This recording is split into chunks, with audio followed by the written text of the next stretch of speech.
Ini guys, perbatasan unik antara provinsi, yaitu provinsi Yogyakarta sama Jawa Tengah. Ini sebelah situ udah masuk Yogyakarta, sebelah situ udah masuk Jawa Tengah atau masuk Klaten, sebelah ini masuk Sleman. Unik perbatasannya. Ini udah Jogja, ini Klaten. Ini Sleman. Sleman Jogja, ini Klaten, Jawa Tengah.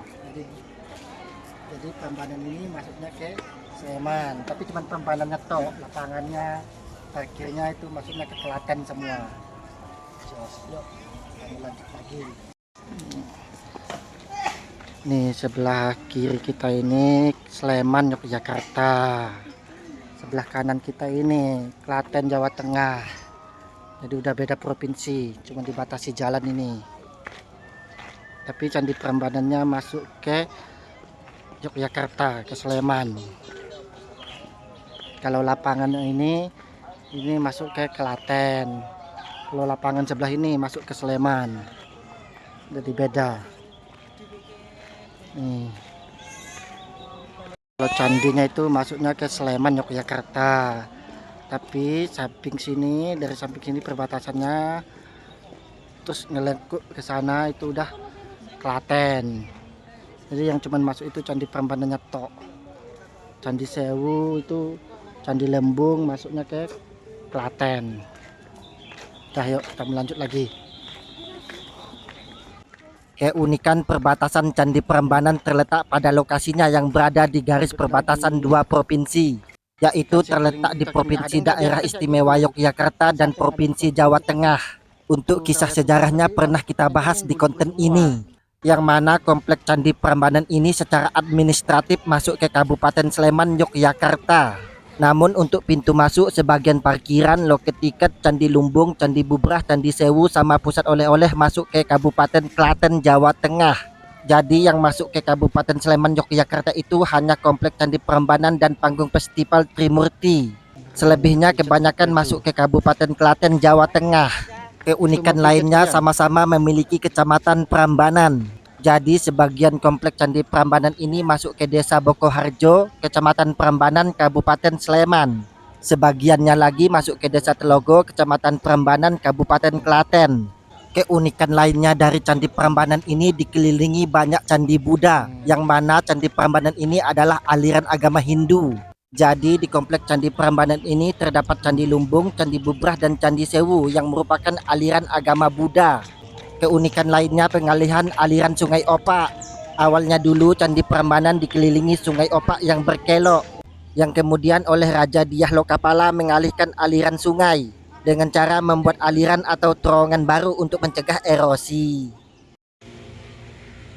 Candi Lumbung. Nih kita mau masuk ke Candi Lumbung.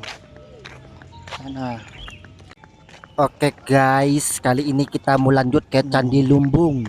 Candi Lumbung ini adalah salah satu kompleks percandian Buddha yang berada dalam satu area dengan taman wisata Candi Prambanan, yaitu bersebelahan langsung dengan Candi Bubrah dan berjarak sekitar 300 meter dari kompleks Candi Prambanan. Namun secara administratif Candi Lumbung ini masuk ke Kabupaten Klaten, Jawa Tengah.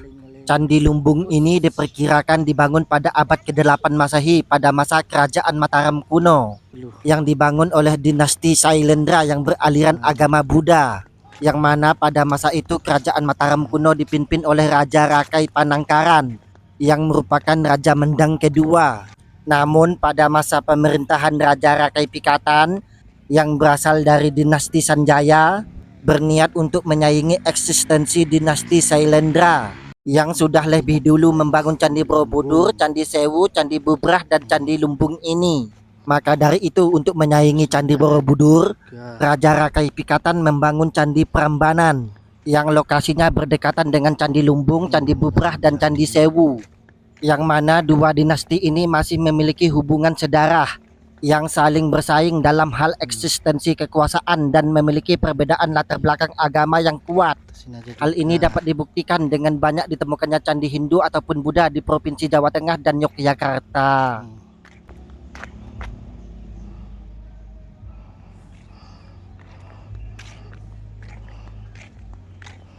Terus ini induknya, nih kepalanya nggak ada.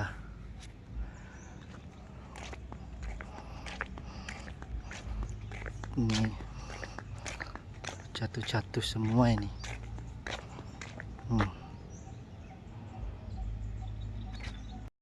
Candi Lumbung ini pertama kali dilaporkan keberadaannya dalam karya N.G. Krom pada tahun 1923. Namun Candi Lumbung ini dipugarkan bersama dengan Candi Prambanan karena lokasinya yang sangat berdekatan atau di sebelah utaranya Candi Prambanan. Dulunya kondisi Candi Lumbung ini rusak parah setelah ratusan tahun tertimbun dalam tanah dikarenakan bencana alam yang terjadi di Yogyakarta seperti dampak letusan Gunung Merapi dan gempa bumi yang dahsyat. Yang kemudian pada tahun 1990 pemerintah mulai menjadikan kawasan Candi Prambanan ini sebagai situs Taman Purbakala yang dijadikan sebagai objek wisata. Dikarenakan Candi Lumbung ini berada di kawasan Candi Prambanan, maka pengelolaannya dijadikan satu bersama dengan manajemen Candi Prambanan. Meskipun dipugarkan bersama dengan Candi Prambanan, Candi Lumbung ini tak masuk dalam klarifikasi dan dipisah dari bagian kompleks Candi Prambanan. Dikarenakan ornamen yang bernuansa Buddha, sedangkan Candi Prambanan kental dengan nuansa Hindu. Namun sebelum gempa Jogja pada tahun 2006, Candi Lumbung ini sempat berdiri tegak dengan corak Buddha yang kental, yang kemudian mengalami rusak parah karena dilanda gempa Jogja pada tahun 2006.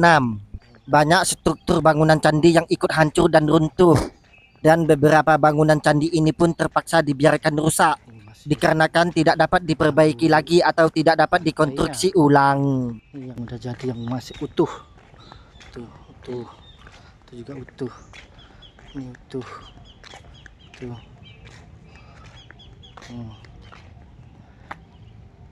Keren. Nih, pemandangan Candi Lumbung ya cuman kayak gini, dikelilingi Candi Perwira. Candi Perwara, nih dikelilingi Candi Perwara tapi belum pada jadi. Ini yang udah jadi. Nih, yang udah pada jadi. Terus kita mau masuk ke sini dulu. Candi Lumbung ini dulunya berfungsi sebagai tempat ibadah dan pendidikan bagi para pengikut agama Buddha, sekaligus bagian dari jaringan candi Buddha yang lebih besar di kawasan Prambanan. Adapun beberapa penelitian lainnya menyebutkan jika Candi Lumbung ini dibangun sebagai tempat persemayaman Triratna, yang dalam kosmologi Buddha berarti 3 mustika umat Buddha yang nilainya bersifat agung dan mulia. Namun untuk nama asli candi ini tidak ada informasi yang resmi terkait asal-usul nama Candi Lumbung itu sendiri. Adapun penamaan Candi Lumbung ini sendiri diberikan karena bentuk candinya seperti tempat penyimpanan padi hasil panen, yang oleh masyarakat Jawa disebut dengan lumbung. Di kompleks Candi Lumbung ini juga dikelilingi candi-candi kecil atau Candi Perwara dengan bentuk candi berupa atap setengah melingkar yang dikenal dengan nama stupa sebagai ciri khas Candi Buddha, yang mana bangunan utama Candi Lumbung ini memiliki tinggi 2,5 meter yang dikelilingi oleh 16 Candi Perwara, dan juga terdapat pahatan berbentuk sepasang manusia di dinding luar candi. Namun sebagian besar bangunan Candi Lumbung ini tak memiliki relief apapun. Candi Lumbung ini juga memiliki daya tariknya tersendiri, yaitu lingkungannya yang tenang, adem, dan asri. Jadi suasana di Candi Lumbung ini lebih sepi dan tenang, yang sangat cocok untuk menikmati keindahan candi sambil ngadem, refleksi, atau sekedar jalan santai tanpa hiruk pikuk keramaian.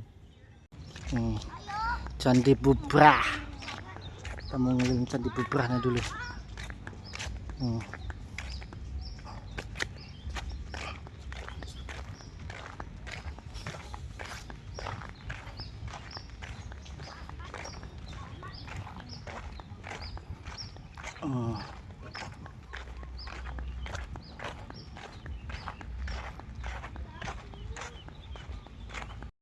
Oke guys, kali ini kita mau lanjut ke Candi Bubrah yang hanya bersebelahan dengan Candi Lumbung dan Candi Sewu. Candi Bubrah di Klaten ini merupakan candi bercorak Buddha yang dibangun pada masa Kerajaan Mataram kuno sekitar abad ke-8 Masehi. Pembangunan Candi Bubrah ini juga sejalan dengan pembangunan Candi Borobudur, Candi Sewu, dan Candi Lumbung. Candi-candi tersebut dibangun oleh dinasti Sailendra yang beraliran agama Buddha, yang mana pada masa itu Kerajaan Mataram kuno dipimpin oleh Raja Rakai Panangkaran yang merupakan Raja Mendang kedua. Candi Bubrah ini dulunya berfungsi sebagai tempat pemujaan agama Buddha yang berbentuk bangunan tunggal menghadap ke timur. Dan juga Candi Bubrah ini merupakan satu kesatuan dengan Candi Sewu dan Candi Lumbung. Yang mana Candi Sewu merupakan perlambangan Vajradhatu Mandala dan Candi Lumbung sebagai simbol Garbhadhatu Mandala.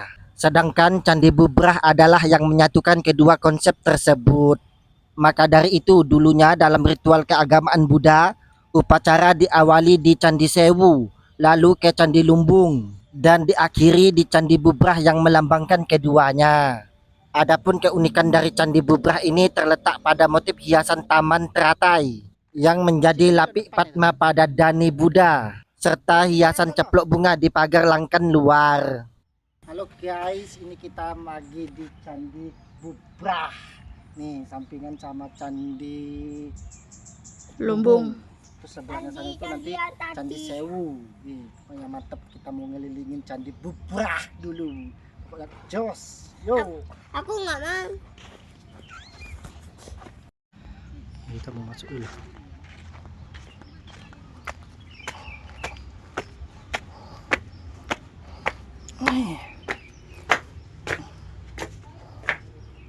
Masuk dulu Candi Bubrah. Apa isi di dalamnya? Oh, udah nggak ada nih reliefnya. Kemana? Yoni yang nggak ada.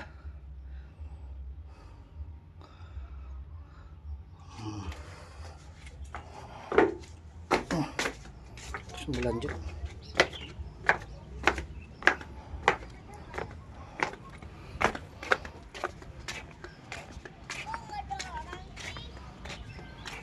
Sampingnya. Candi Bubrah ini pertama kali ditemukan pada awal abad ke-19. Saat ditemukan oleh masyarakat, kondisi candi ini sangatlah rusak parah. Hanya menyisakan kaki candi dan tumpukan batu bekas dinding setinggi 2 meter. Ketika candi ini ditemukan, masih terdapat arca Buddha meskipun tidak utuh lagi. Dan baru resmi direkonstruksi secara total pada tahun 2011 sampai dengan tahun 2017. Dan selesai pada tanggal 14 Desember tahun 2017 dengan menelan biaya sebesar 13 miliar. Namun untuk nama asli Candi Bubrah ini belum diketahui secara pasti. Hanya saja asal-usul penamaan Bubrah itu sendiri berasal dari bahasa Jawa yang berarti rusak atau hancur, yang menggambarkan kondisi candi saat pertama kali ditemukan, yang mana candi ini dibangun dari batu andesit dan memiliki bentuk tinggi ramping dengan atap stupa yang melambangkan Gunung Meru.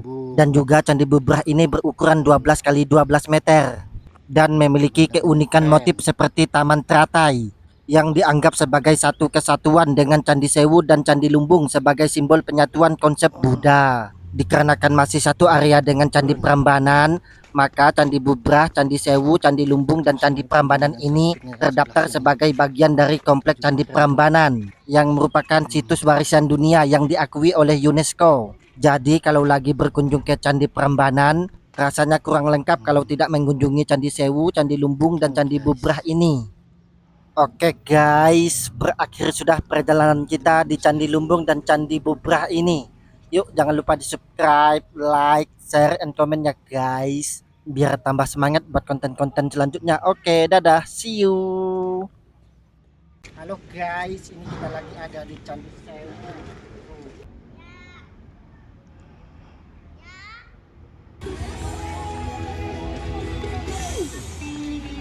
Semua serba 1000.